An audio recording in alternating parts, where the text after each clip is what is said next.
can figure this out in 30 minutes.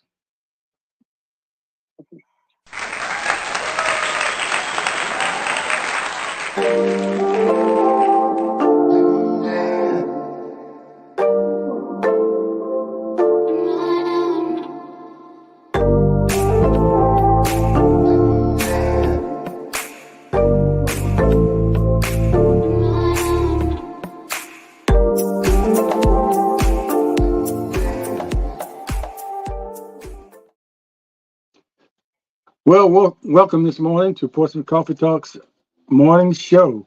And we're starting a little late this morning because we had a little technical difficulties, but we are here, and we're here with Leah Drake Stick, co-host, and waiting on the Colonel. Colonel had a little technical difficulties on his end. So, but we do have our guests on the phone.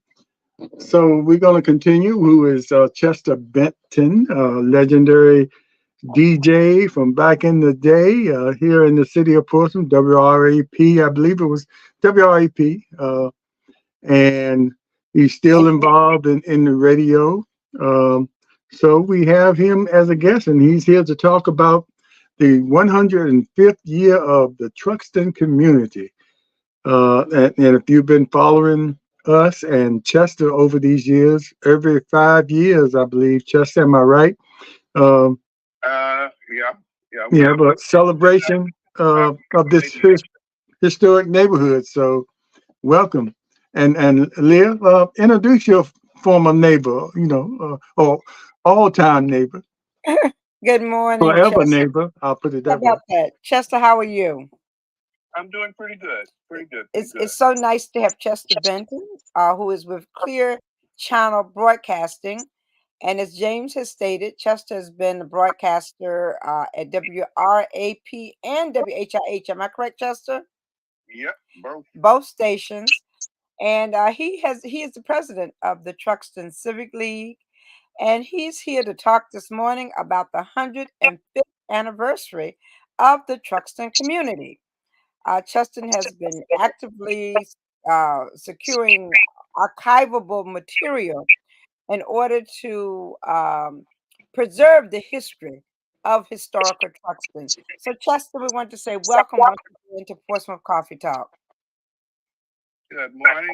It's hard to believe that it is the 105th year. And it's hard to believe that I've actually been working with this project now for 20 years.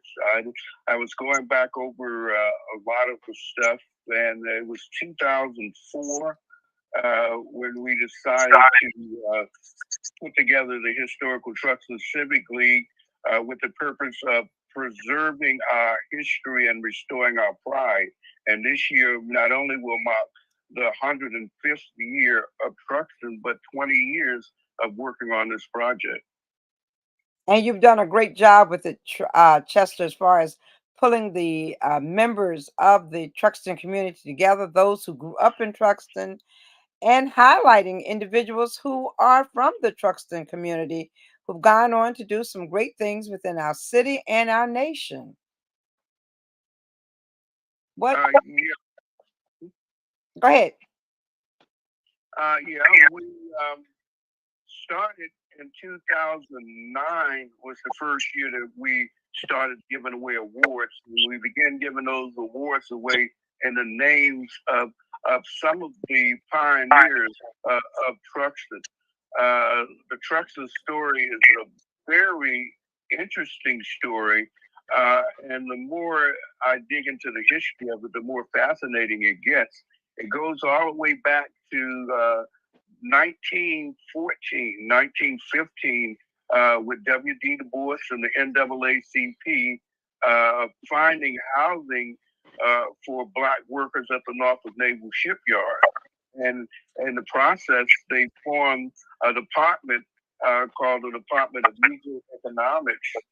And the Department of Negro Economics searched the whole Hampton Roads area to find a place for the shipyard workers to live.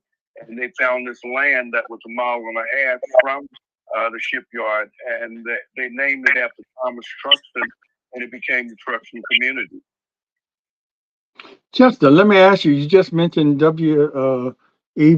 D. Du Bois, and I've never heard. You said the more you check, the more you find out. And I think over the years, I think that's a recent discovery that he was involved. Am I correct? Yes, he was very much involved. Uh, he appointed, um, well, they had a secretary, not Woodrow Wilson, but under Woodrow Wilson, we had a secretary of, I think he's Secretary of State that was also named Wilson. And he found a guy named Mr. Hayes that was in Ohio and made him head of the Department of Negro Economics. And Mr. Hayes brought in George McCracken in 1919 and made him the first Black city manager in the United States to oversee the Truxtun project. And just as important, I think, to note to individuals that Truxtun was like a little township within itself. Yeah, it was a town. It was the first and only town built by the Department of Labor to provide housing for African Americans or Black people at that particular time. It had its own mayor, and the mayor was Hart Savage's grandfather, Mr. Thomas Tucker. It had its own city manager. It had its own school board. It had its own police department. And it acted as an independent city from 1919 to 1923 when it was annexed by the city of Portsmouth.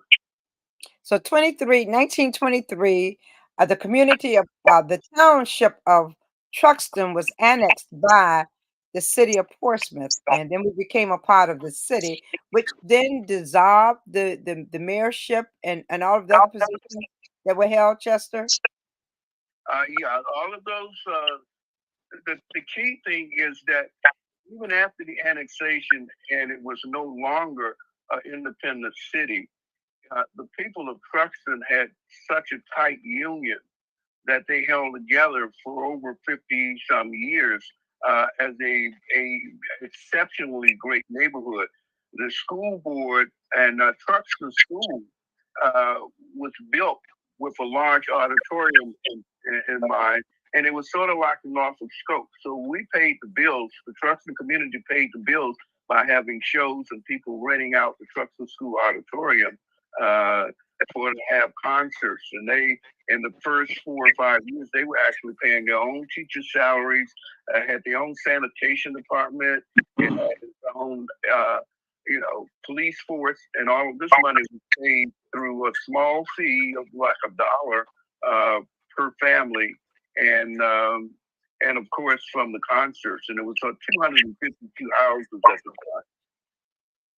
Well, just I always wondered, if we hadn't gotten annexed, if we could have, to this day, been a city within ourselves. Wouldn't that have been something amazing to think about? Well, it's amazing to think about it now that we could have been a city. I mean, we were successful within ourselves, but I guess the need to have those city advantages, sort of made sense at that time.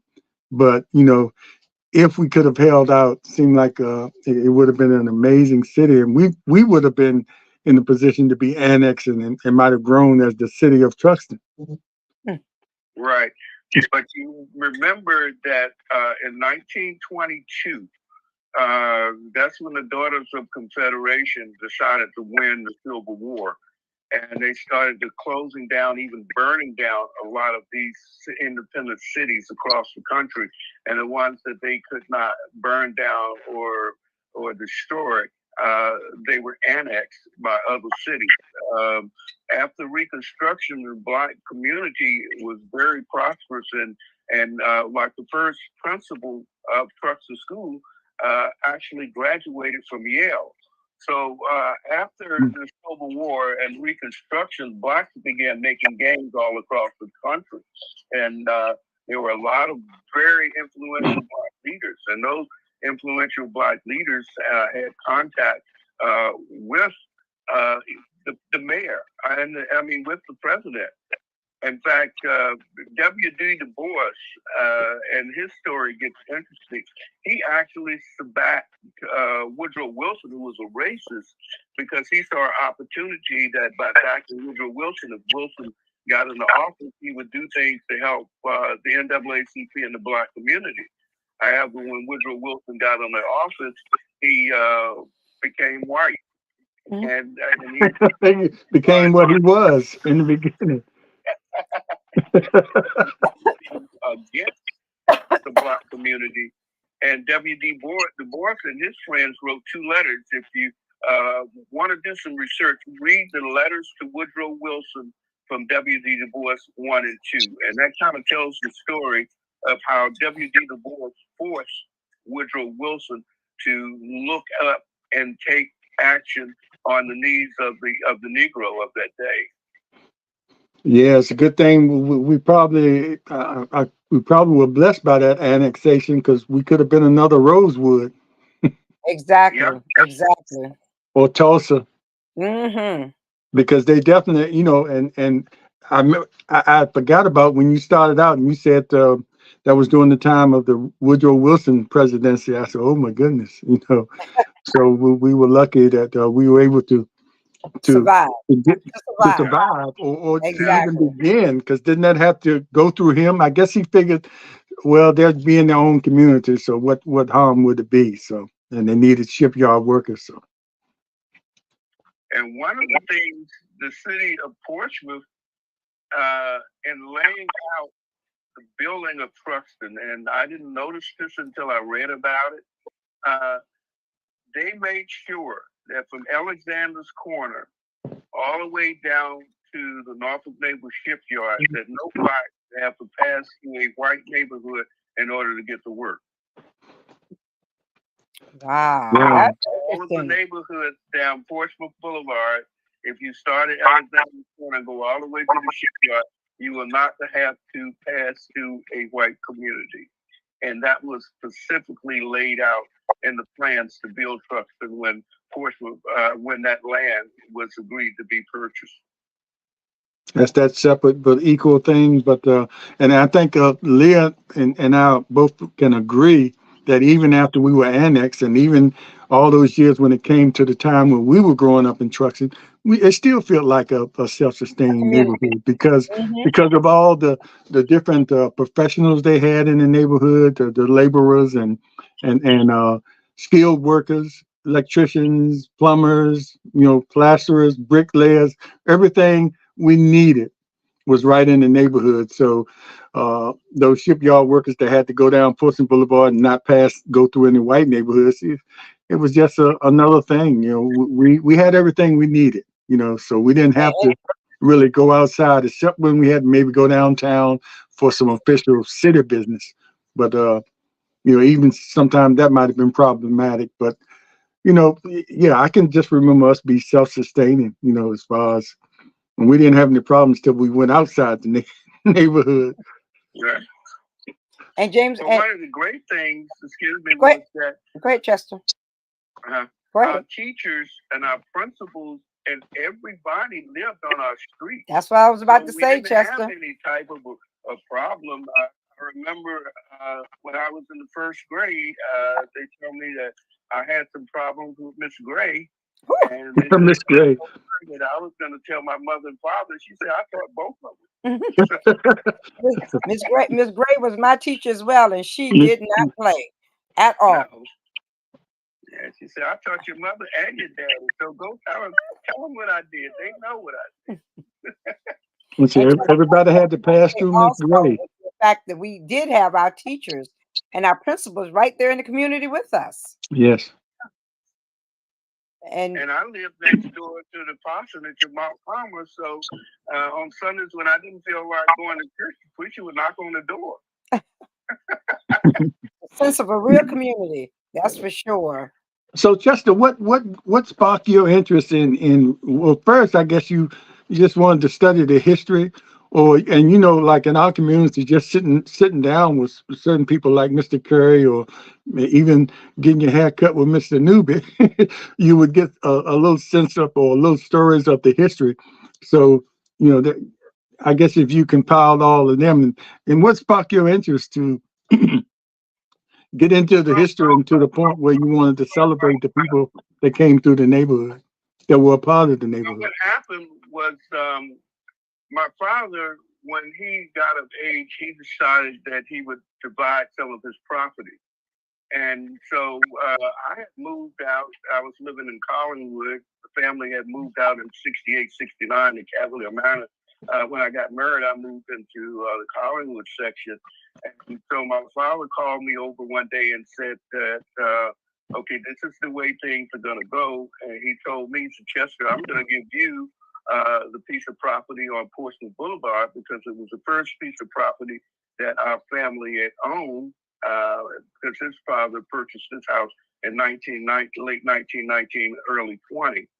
And he said, there's some history about Truxtun, and I know that you'll find it out.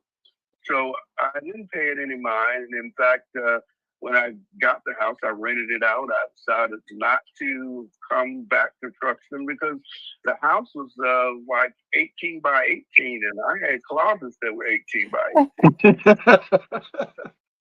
So to come back and move into a house that was this small was something that was really crazy and ridiculous to me.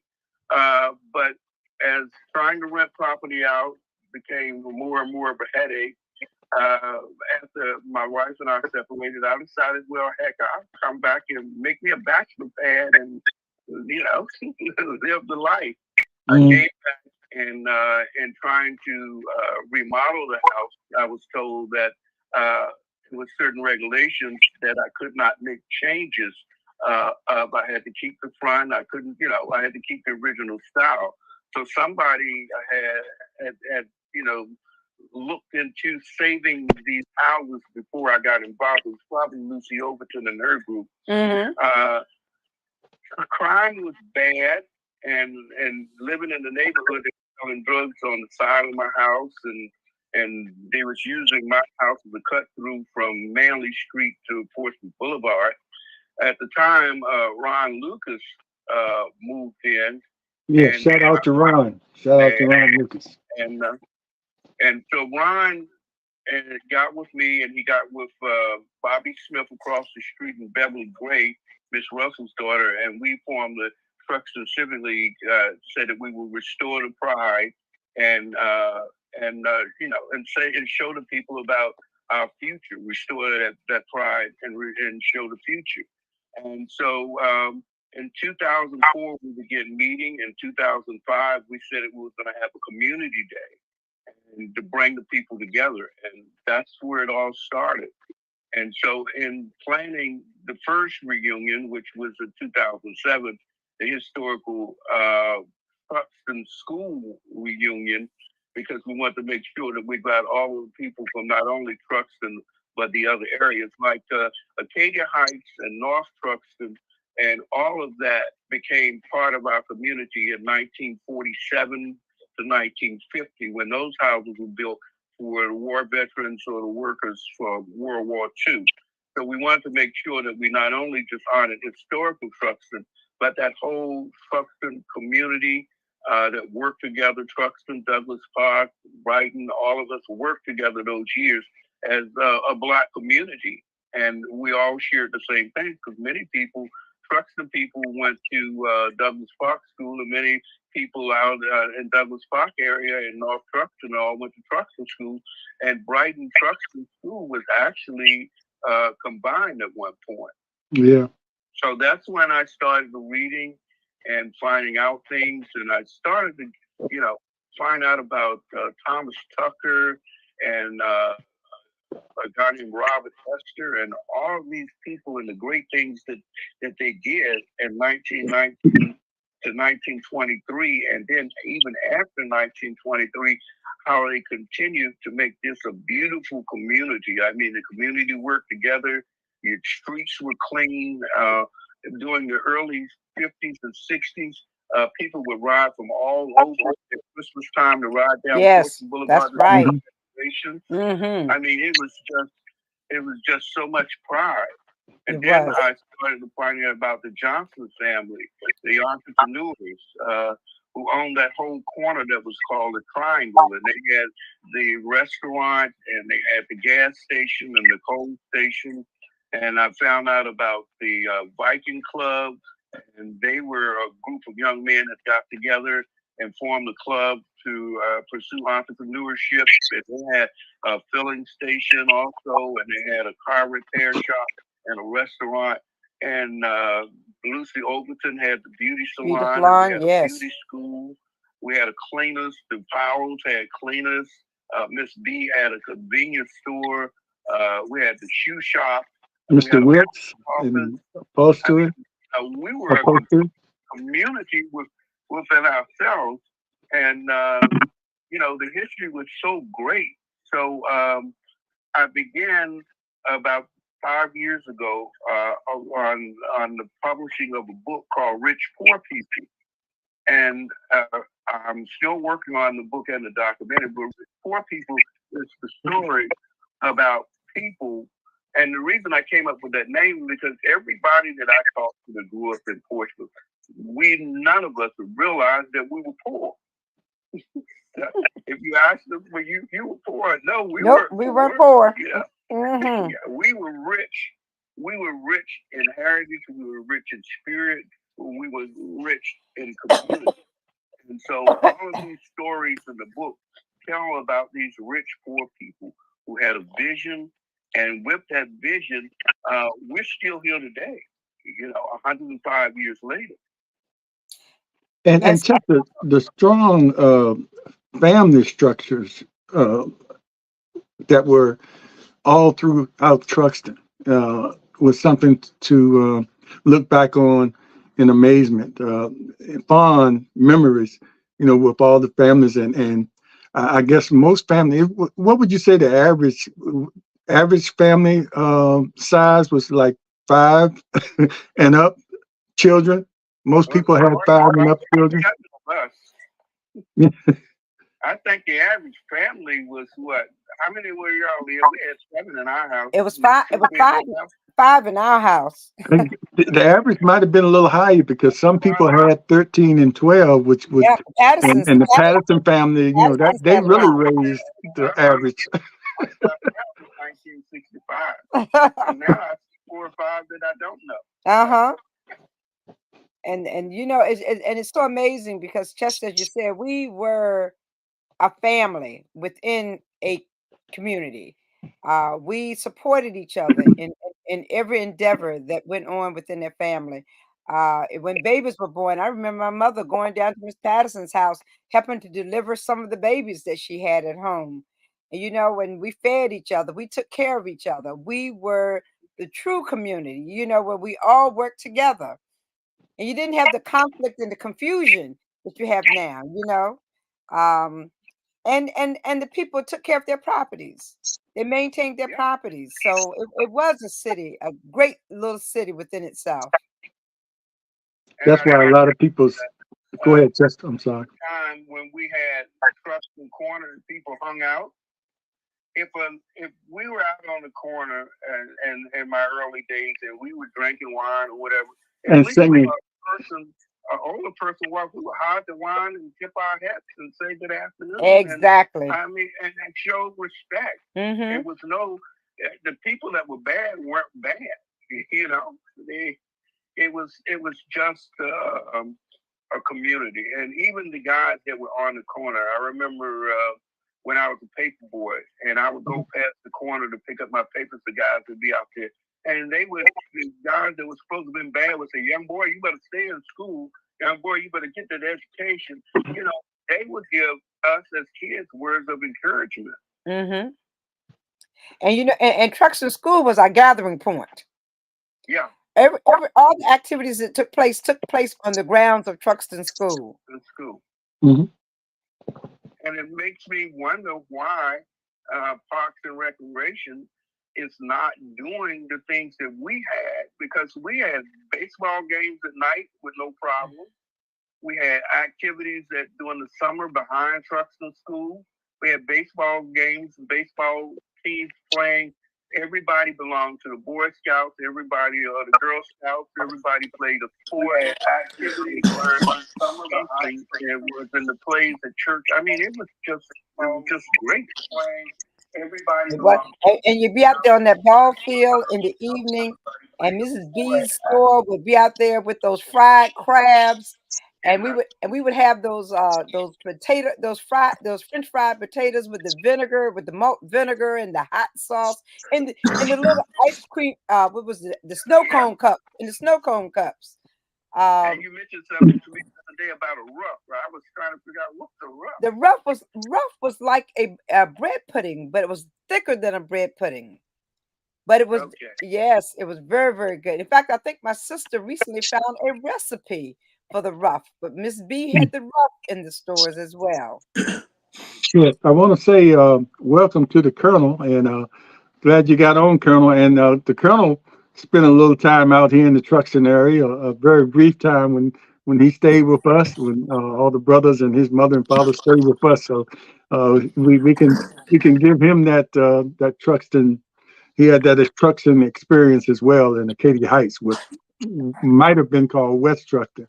But Chester, leading to the event that's coming up, one of the things as we were talking about Truxtun and the community and the families and everything, everybody just knew everybody as that's my next door neighbor and things like that. And in many cases, many times it wasn't until you start recognizing all the people that grew up in Truxtun and went on to do great things that we realized, wow, didn't really realize that person had achieved that much, and how many people from the neighborhood have gone on to do some things, and the ones that stayed there and also did some things. So let's talk about the upcoming event, 105 years coming up next month. Talk about some of the plans and some of the people you plan to recognize, celebrate. Okay, what the 105th reunion, basically, when I started doing research, I found out that we have been doing the first Truxtun reunion was in 1923. And it seems like after that reunion with Thomas Tucker and those people, then in the early 30s, the Johnson's family, Tamar Johnson and Luther Johnson, and that group took over, and they continue the trend of every about 5 years having a major reunion. And in the 1930s, the reunion it said Truxtun, North Truxtun. I mean, in the 1950s, it said Truxtun, North Truxtun, and West Truxtun, which was considered Acadia Heights at the particular time. And then Lucy Overton and the old Truxtun Civic League, they had a couple of major events. They had to fight to get the historic designation, and they had another big reunion, which was the 76 reunion. And then we started, I think, with the 80-something reunion, and then we did the 90 and the 95. Jim, I still have a T-shirt with you in the 90s saying that I was at the Truxtun 90th reunion. So yeah, we come upon the 105.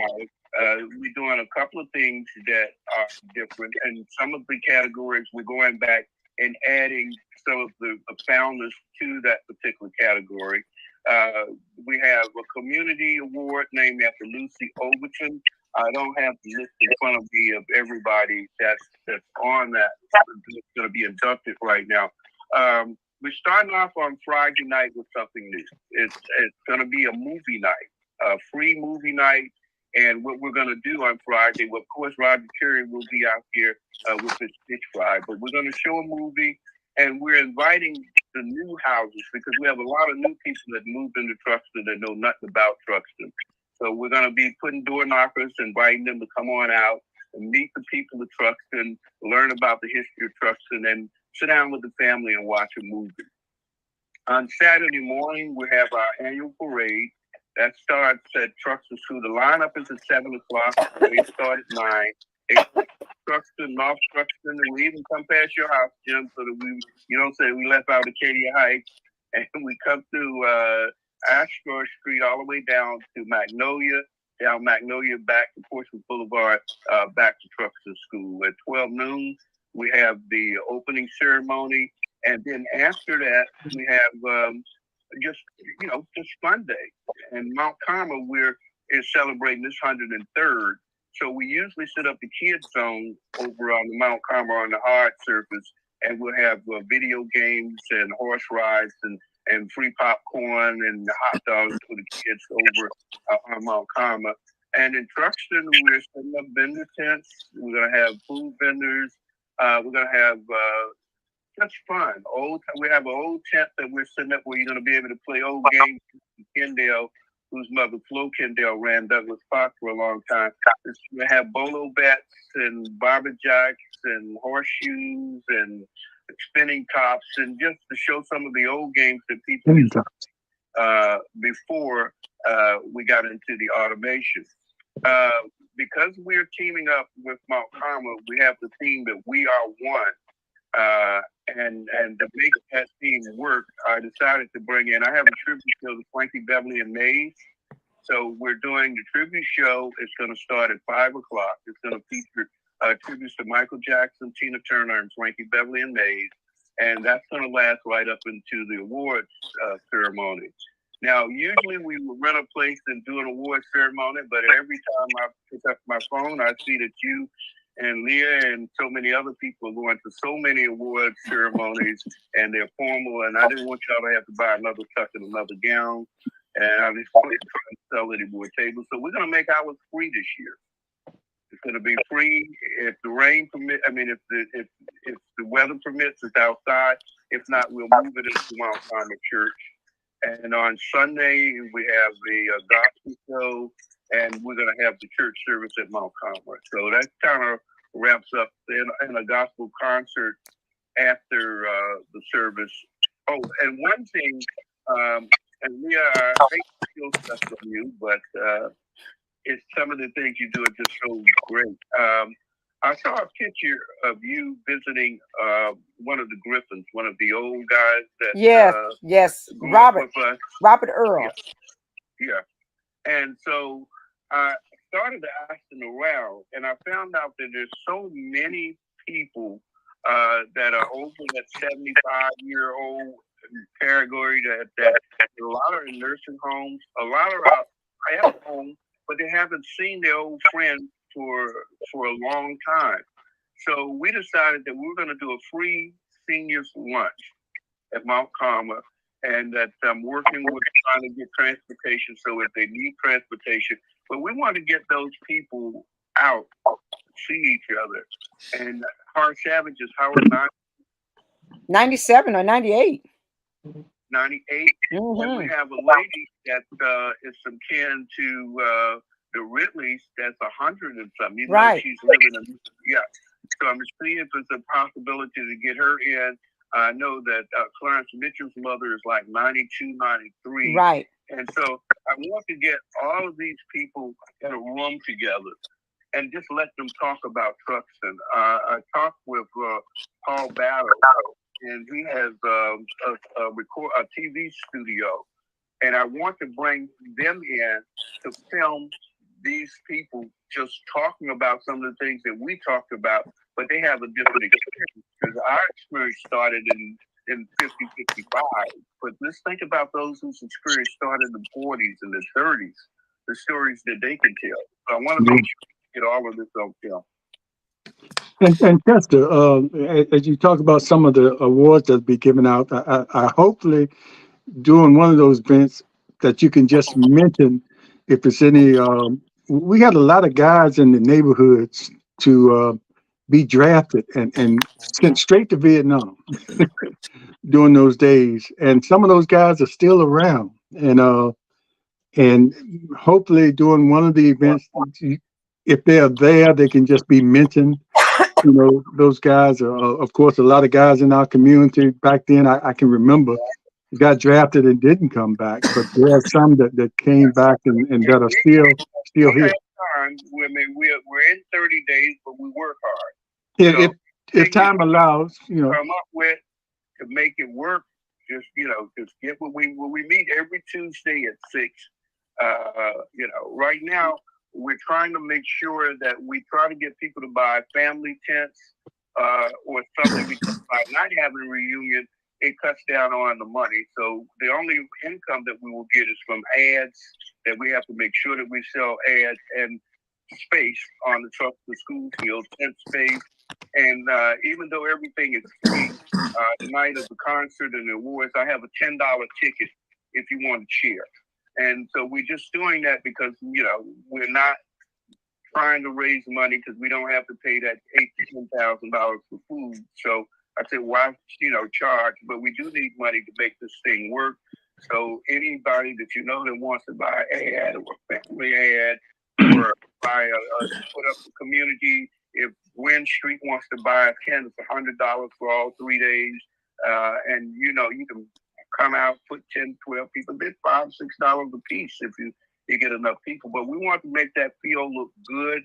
I'm trying to catch up with the Mableys, because in doing that corner, the old tanker spot is not looking, real good. So I want to put a farmer's market up over there and have somebody come and sell fruits and fresh vegetables and stuff during that Saturday while the people are coming down. But, these are just my ideas and the ideas of the committee, some of the members of the committee. But we want everybody involved, because we want to make this big. You know what I mean? We want to make this big. And that military thing, I had thought about that. In fact, Kay Hardy mentioned that to me at the last reunion. And so that's something that we really should consider, because it's not a Chester thing, it's a community thing. And this whole thing was built on community, and any ideas that will better serve the community and better give the community recognition, we're planning to use. Now, this year, for the first year, we have what we call an award, because we're the third generation, fourth generation, and many of our kids that have ties to Truxtun no longer live in Truxtun. So we came up with an ancestry award, and that award is given to a person even though they did not grow up in Truxtun and they achieved, their roots are in Truxtun. So that first award is going to the girl, I think her name is Andrea Warren. Her father and her grandfather was very active in the Truxtun community. Yeah. And we're naming that award after Horace Savage, because Horace Savage is a product of 3 generations of Truxtun achievers. His grandfather, Thomas Tucker, his father, Horace Savage Sr., who was active and formed the Eureka Club. His mother was also active in the school system, and Horace was also active. So it's only fitting that we do an award named after the Savage family for someone who is an ancestor that I guess what we say is that they became successful because of that history of growing up, the roots that grew up in Truxtun, seeing all of the great things that the Truxtun community did over the 105 years. Colonel, did you want to get in there? I know you came in late. Don't know if you had a comment or a question there. Yeah, Chester, thanks for coming on. I got one comment, and it goes back in history, and you mentioned that W.D. Du Bois trusted Woodrow Wilson, and it brings us to today's history that some purported black males and other black folks are trusting Donald Trump, who is also a bigger racist than Woodrow Wilson, to get him back in power, either by voting for him or not voting at all. You vote for another racist to come back into power into the White House, and unleashing a force that is most negative to Black folks across this country, people of color across this country, because they are a part of the white nationalists and basically putting the Klan in charge of all the federal government. So I just want to make that comment that you trust but verify what you say and do your research about that. Could you hear me, Chester? And the other comment, He made a statement, Chester. yeah, He did a comparison of the Woodrow Wilson era and also with the President Trump era. So, and Black folks trusting in some Black people trusting in these individuals and thinking that they're going to do something other than who they really were. Yeah. And you know what? When I go back and the more I read about W.D. Du Bois, and they was using theirs as an angle to force integration, to force. You know, if you told me something, they made sure like that you lived up to what you said. And so again, like I said, that when you read the letters to the president or the letters to Woodrow Wilson by W.D. Du Bois, you will see that he did not like people that say, I'm going to vote for Trump, and then they get on the bandwagon and he flips and sit there like bumps on a log.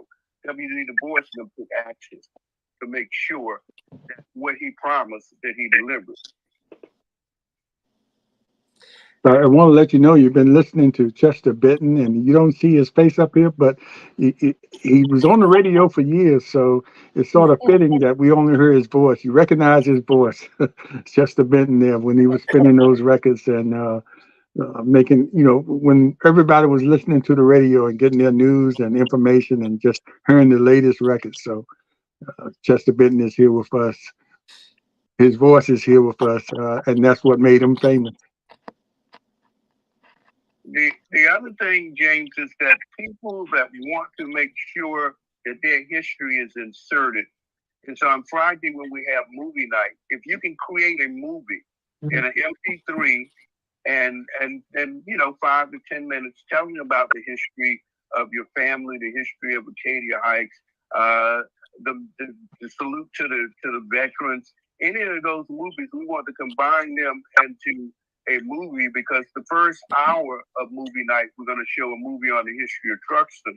And we're asking all the families that we can to create something to have some input into that, to tell your story. And then we're going to show a family-friendly movie. I was going to ask that. Is it family-friendly or R or X-rated or what? Friendly. I was going to do The Color Purple, but then a lot of people said that it had some scenes in there that were inappropriate for kids. So I'm still looking for a good movie that you can bring the kids and you don't have to cover their heads and put a bag over their head. And the whole these kids of today, does that exist? You might have to find a Disney movie because everything has something. Yeah, so I'm trying. I have people looking, and if you know of a good movie that you think is appropriate for a 3 to 5 year old, then let me know. Well, it looks like we're back to Disney. Because we're back to Disney. So that Friday night, we're encouraging families to come out there, bring your children and be a part of the festivities. I think it's important to really show, you know, because that's the way it used to be. When events happen out there, it was a family event, a family affair. Everybody brought their children. And it was one way of the parents getting the children out of the house, for one thing, because like we mentioned earlier, it was an average of 5 to 8 children each household. So whenever the opportunity came to get them out of the house, you know, that was the thing. That wasn't the main reason. It was just, you know, just to have a good time. Not to be a Debbie Downer, but in light of some of the crimes that's been going on in our community, I know a lot of people want to know if there's going to be sufficient security out there for them. Well, that's what we're going to talk to the sheriff's department. We're going to talk to the police department. You know, I'm still out here, and we don't really get crime unless we get crazies, you know. So it's like it's more of gang violence rather than community violence. We had a major problem at one point with the police department and the city council, and everybody worked with us to clear that up. But we're hoping to have police security, sheriff security. We have a small budget so that we can get some people out there, and then we got men. And I mean, we're not going to approach anybody with a gun, but I think that if the atmosphere is right, that the fools will stay away. I'm hoping that they do anyway. But that's something that we have to consider. Yeah, I think last time you had somebody that stayed overnight, and which is encouraging for the families that might want to set up a table or a tent and take advantage of all 3 days. Well, I'm working on, because it's $100 for 3 days, right? Yeah. Well, I'm working on getting like a Winnebago or a camper to put out there that security will be staying in overnight, so that people that won't have to tear down their stuff and then try to reset up the next day. So we do have that in our plans, and I'm hoping that, for years we've always had somebody stay out there. Billy Richardson, Charlie White, and some of those guys always, we paid them a little something, but they would stay out there and watch it. So, but now because of the crime, we do want to make sure that we have at least some armed security out there, because I don't want to put anybody in jeopardy of somebody coming out there that might have a gun or might just want to vandalize the stuff. So, so we're working hard at that. And Pernell Hester and Melvin Beeman and Mark Palmer is very involved, and they have a lot of men and security. So they're going to be helping us also with making sure that everything is secure. Well, Chester, each year the reunion has been amazing. It's always great to see those individuals who grew up in the community when they come back into the community, and you get to reacquaint yourself with them. I recently rode through the Truxtun community and wrote down the names of all of the original owners of the homes on Gwen and Down Street, because that's what we frequented. The Gwen Street people frequented Down Street, which is that now Amstead Drive, or was it Amstead? It was Amstead Drive at first, and now it's Down Street. Yeah, And just to remember those individuals and to try to get in touch with those individuals to see how they're doing, like the Pace family. We got Tanya from the Patterson family who's still living in the family home. You got the Browns, Norris Brown and his family. So just identifying some of those individuals and hoping to encourage them to come out to participate in the 105th reunion for the Truxtun community. And the good thing is that y'all can get a section. You can have Gwen Street. You can get your sign and say Gwen Street, put your 2 or 3 tents, and just have a good old-fashioned Gwen Street reunion. You can have a good old-fashioned Hobson Street reunion, and, Manley Street reunion. And, it's just, that's what it's all about, That's what it's all about. It's that the main thing that I take away from all of this, every time that we have this, and people that we haven't seen in 10 and 15 years, last we had a lady come all the way from California, one of the Coxes that grew up. And her story is the same. It's like we wrote this story about, we did not know that we were poor and how much fun we had, and how many people lived on our neighborhood, on our street, were role models, and how that influenced me to become successful. And Chester, that's a story that I don't know how many other neighborhoods have that story, but I do know we have that story in Truxtun. And Chester, and how do we have all of these children in this 1 bathroom, 2 bedroom homes? I always wondered that. Think about that. The Cox lady told the story. She said, I used to like the holidays because all of my cousins and everything would come down, and we would all sleep on the floor in the living room. Same thing at our house. Same thing. At the time, we had to get up. We all had shifts. We had to go out to the yard and get the coal of the wood to put in that pot belly stove. And she said, when the kids came in for the holidays, it was so many of us. I never had to get up and go outside to get wood. You know, as I talk to people, and It's amazing. It is. Leah, you mentioned about how you manage that bathroom time, and if I talk to somebody, and the only experience I had with it was when the colonel and his two brothers and mother and father were here, and I don't remember there being a problem. We just worked it out. So, and most Right. people say they don't remember it being a problem. You know, sometime in the morning is whoever got there first. You got there first. You know, and everybody had to go to school. So I can't remember anybody saying it was a problem. You just that's the way it was. You just worked it out, That's true. no matter how many people were there, and everybody got their opportunity. So, I mean, it's like I say, I don't know about other communities, but I do know about Truxtun, and it's hard for you to grow up in Truxtun, seeing everything that happened, and just decide to go the wrong way. I mean, because you had so many. I look on my street. I had the Atkins. Mr. Atkins was a principal. His wife was a teacher. His son She Floyd taught. She became taught one of me. the best doctors and heart surgeons in Boston, Massachusetts. I had you know, the pastor, like I say, the church was like I had the Prices, Lula Mae Price, Yes. Percy Price, Yes.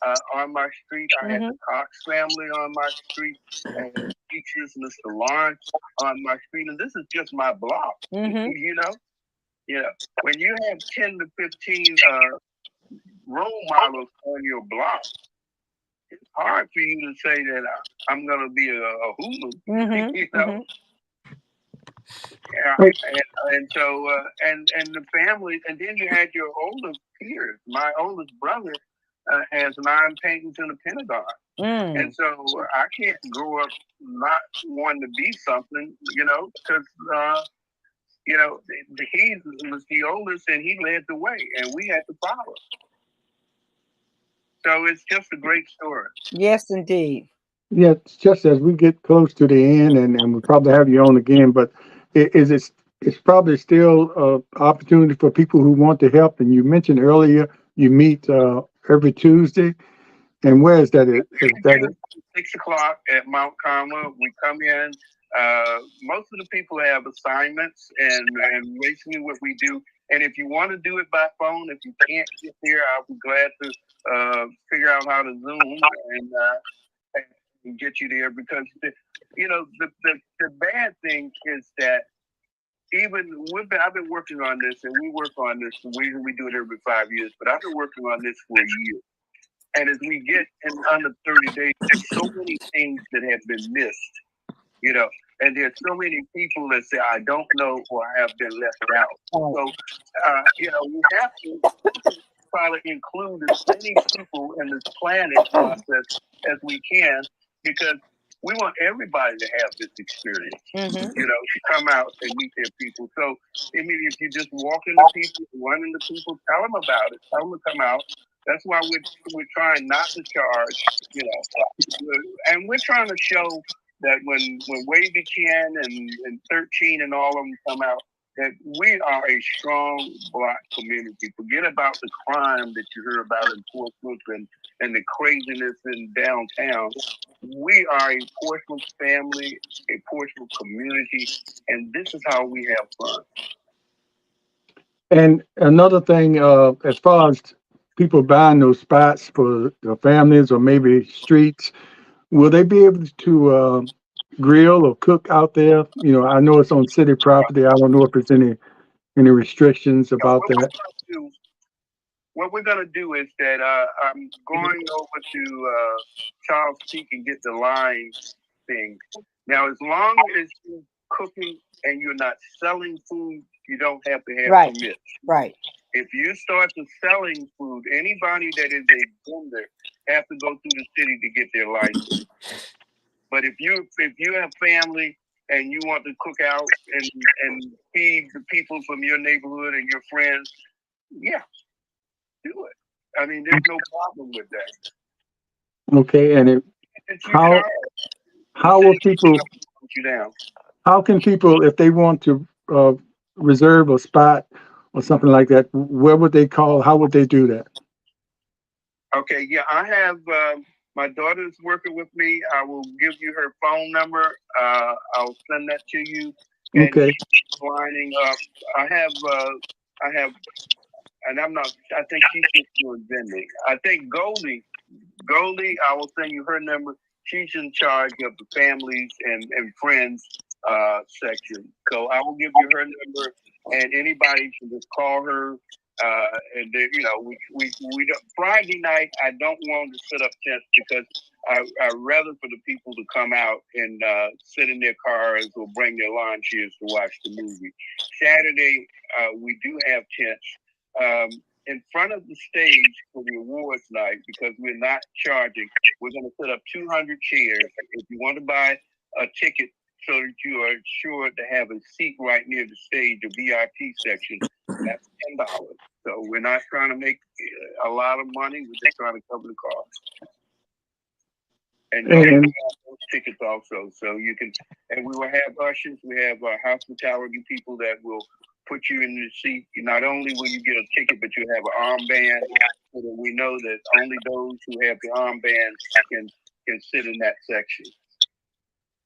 And let the people know that that Saturday night during the awards, or I don't know if you're saying this all day, but you want it to be a white party, a white dress party.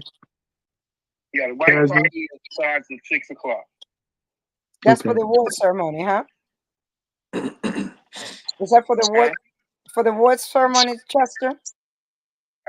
Okay.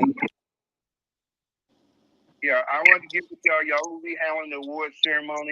I'm gonna try to have everything that I'm gonna have videoed by around the 5th of May, and then after we look at the videos, then we'll decide how much live and how much video that we're gonna have. I'll have a photographer right by the stage, because in the past when we start letting people talk, they just talk. Yes. Cut the talking out. So what I want to do is that I'm asking everybody that's receiving awards to video 2 to 3 minutes acceptance speech, and we will include that in the video. There are some, people that we will allow to speak, but that's a decision that y'all will make based on what you see on the footage. Because we can't be out there at 2:00 in the morning. No. And say, look, we got the Hall of Fame awards coming down. And we have been through that. Oh, we have been through that. Yes, we have. Yes. We have. Okay, well, Chester, I thank you for coming on and sharing that information, and hopefully we can come back on before the event and talk about it as well, and remind people to make sure they come out and everybody that's listening, everybody that's seeing my 15 posts a day, please contact us and let us know what you want to do. This is not a personal event. It's a community event. And anybody that you know that's done something that you want to be rewarded, we have community service awards. I mean, anybody that you know that you want to get involved in this thing, let's get involved. One of my biggest fears is that, we're up in our except for you, Jim, I think you're 45, 46, but yes. in our late 50s. late 50s. and my shoes are 45. We have to find somebody that have an interest in this, because in the next 5 years, we're talking about, we're going to be kind of old, so we need some youth. We need some young people That's to come true. in That's and true. get an understanding of this thing. It's by accident that I fell into this, because my Aunt Rachel, who was a part of the old Truxtun Civic League, kept pounding me, saying that we need some young people. We need some young people. So I'm saying the same thing now. We need some young people to get involved in this, so that in the year, 2080, it can still go on. Exactly. You know what I mean? Exactly. So if you know anybody, you got any kids, stepkids, cousins, or anybody that want to learn about the Truxtun story, hey, let's get them involved. Okay. Sounds good to me. Yeah. I'll contact my Green Street neighbors. Any questions or comments from hosts? Street list, because I really want. I like that. I like what y'all do. You know, and they're doing the same thing on some of the other streets. Hospital Street. We do have one or two people that get together, but we don't do it like y'all do it on Gwen, and like y'all do it on the Acadia Heights over there. Y'all have y'all little meeting, and I think that is great. And I think that more communities, the Truxtun Avenue community wants to get together, the Killen Avenue people, and and even some of the people that did Douglas Park or went to Douglas Park School. We want everybody. We just want everybody to have a good time. And Chester, maybe we'll have to combine the Truxtun Olmsted Drive folks, because we were like one, Truxtun and Olmsted Drive. Because the Pattersons cover both sides. They cover Gwen Street and Down Street. So maybe we have to combine those two. Yeah, and I think it's important for this history of the Truxtun. And Bagley that much anymore, right? I don't know of anybody on Hull and Bagley. Yeah. I know that Fox's come down the last time. Charles Fox came down. But other than Charles Fox, I don't know anybody on that Bagley Street area. The Duke used to be big on there. I don't know if any of those. They were involved for a while. And the floods on Dewey Street, I know Gerald Stewart in the floods. We might be able to get something out of them. I'm not sure we can. And the younger Duke daughter lives around the corner from me now, so I'll remind her of that. Okay. All right. Okay. And we are honoring one of the neighbors, Slim Charles Keller Sr. Charles Keller Jr., really. So he will be honored, even though he's passed on. I've been in contact with Angela Bunches now. And we're also honoring our daughter's mother here. Right. I saw it on the list. A lot of the people you've already selected, like the Hall of Fame honorees. I think you've selected them and all the other people. But it'd just be good to have people just come out and just be a part of it. Colonel, you about to say something? No, I was just thanking Chester for coming on today and give us a nice rendition of the history of Truxtun. That hopefully, people listen to it. This part of history lesson is not lost. Exactly. As he talked about, yes. You're so right, Colonel, and it's so important, and I hope they remember, because Truxtun came around during a time where self-sustaining Black neighborhoods weren't looked fondly upon those races, and we very well could have fell to the fates that Rosewood and Tulsa and many other neighborhoods fell to. So it's important for us to just keep this legacy going, at least the memory of the neighborhood. So as a part of our history here in the city of Portsmouth. Yes. And one thing is that when I go back and look at those members of the Hall of Fame or Wall of Fame, I mean, when we look at military, not only do we have the generals, but we have like three full bird colonels that come out of this area. We have doctors. It's several doctors, education and preachers. We have like tons of those people that follow in those fields, and we have just so many great people that come out that was either educated early at Truxtun School or one of the early schools in Northam, and and so it's just great that we can do this, That's true. That's true. Keep the history alive. When they're trying to steal our history, close us out, remove us from history, it's important for us to do all that we can do to keep our history alive. Am I correct, Colonel? Yes. And Chester, congratulations to you for all the last couple of years, all the recognition and awards you've been given as a radio personality. You know, that's a big part of our history, and quite a few radio personalities came out of Truxtun. Out of Truxtun. So everybody came about the Truxtun. If you look at it, I mean, that was one of the things I was going to talk to Leah about Northam, is that, you know, most of the disc jockeys are from Portugal.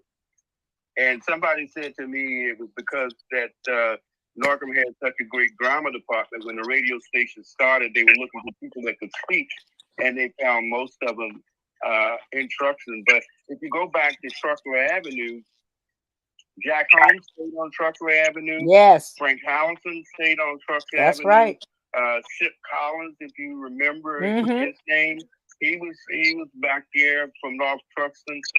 John Askew was from Douglas Park. Yes. Bobby Johnson III had ties to the Truxtun community. Nick Carr had ties to the Truxtun community. And so if you go down the list of people that got their careers in radio and broadcasting, Truxtun is the place.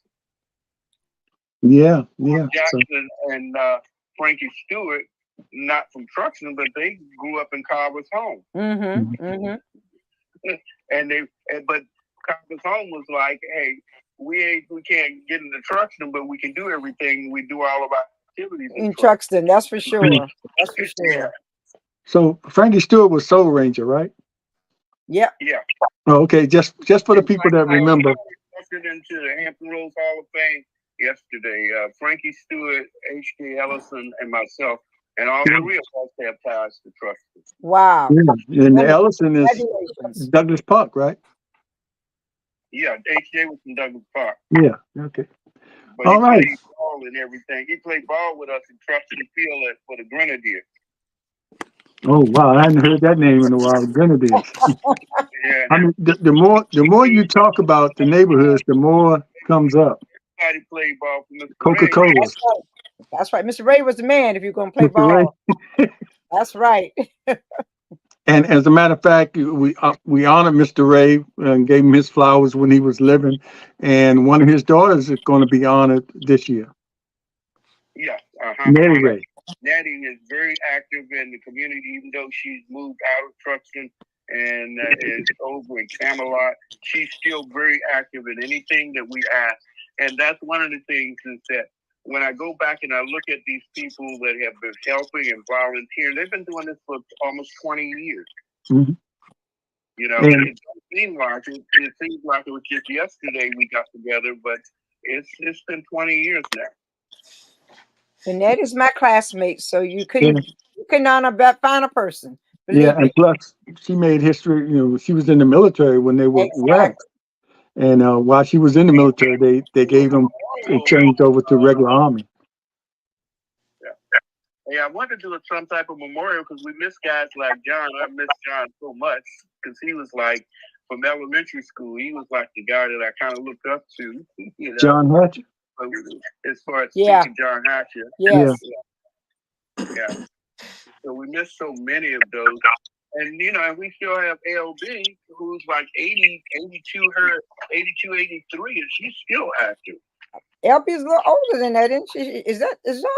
She might be 86. I don't know. I know she's still volunteering at schools, working at Douglas Park Elementary School. So yeah, she's still doing some great things. That's for sure.